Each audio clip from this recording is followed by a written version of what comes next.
BTS. আজকে আমি কথা বলবো বিটিএসদেরকে নিয়ে। দয়া করে ভিডিওটা দেখার সাথে সাথে ভিডিওটা একটা শেয়ার করবেন, তাহলে অনেকে ভিডিওটা দেখতে পারবে। যাই হোক, আপনি কি বিটিএস ফ্যান? যদি আপনি বিটিএস ফ্যান হয়ে থাকেন তাহলে হয়তো বা আমার এই কথাগুলো শুনলে আপনার কাছে অনেক খারাপ লাগতে পারে। আর যদি আপনি বিটিএস ফ্যান না হয়ে থাকেন তাহলে অবশ্যই এই ভিডিও কমেন্ট করে জানাবেন আপনি বিটিএস ফ্যান কিনা।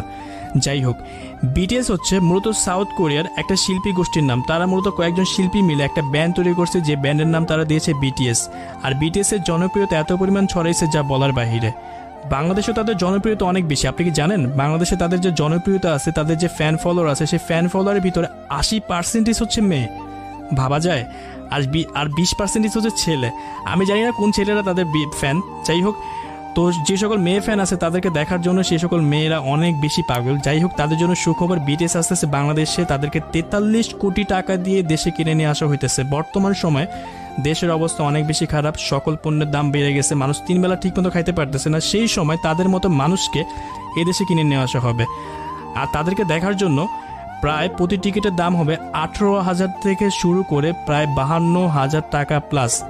আপনি বুঝতে পারতেছেন?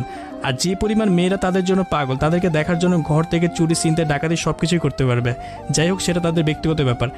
এখন যারা মুসলিম আছে তাদের উদ্দেশ্যে একটা কথা বলতেছি, এটা আমার থেকে না, এটা একটা মাওলানা বলছে। যাই হোক, বিটিএস যারা আছে তাদের সব থেকে বড় দুটো সমস্যা হচ্ছে তারা ইসলাম বিরোধী। তাদের গানের ভিতরে যে কথাগুলো লাগায় সেই কথার ভিতরে ইসলাম বিরোধী, আল্লাহ বিরোধী কথা বলে। হয়তো বা তোমরা বাঙালি অনেকেই আছে যারা তাদের কথা বুঝো না, তাদের গানের মিনিং বুঝো না। তোমরা হয়তো বা হুদ্দাই তাদের ফ্যান ফলোয়ার, তাদের গলা সুর ভাল লাগে বা তাদের দেখতে ভাল লাগে। কার কী কারণে ভাল লাগে আমি জানি না। কয়েকজন ফ্যান ফলোয়ার আছে তাদের গানের ভাষা বুঝো, গানের মানে বুঝো, আমি জানি না। তো সেইখানে আল্লাহ বিরোধী কথা বলা আছে, তারপর তোমাদের তাদের ভাল লাগে।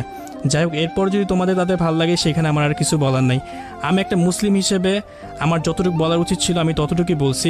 তবে সবার উদ্দেশ্যে একটা কথাই বলতেছি, বর্তমান সময়ে দেশের যে অবস্থা, এই সময় তাদেরকে কিনে নেওয়া আসা একদমই উচিত না, যেহেতু তারা ইসলাম বিরোধী গান করে। ইসলামের গান তো একদমই জায়েজ না, তারপর তারা ইসলাম বিরোধী, আল্লাহ বিরোধী গান করে, যেগুলা আমরা মুসলিম হিসেবে কখনোই মানতে পারি না, মানব না।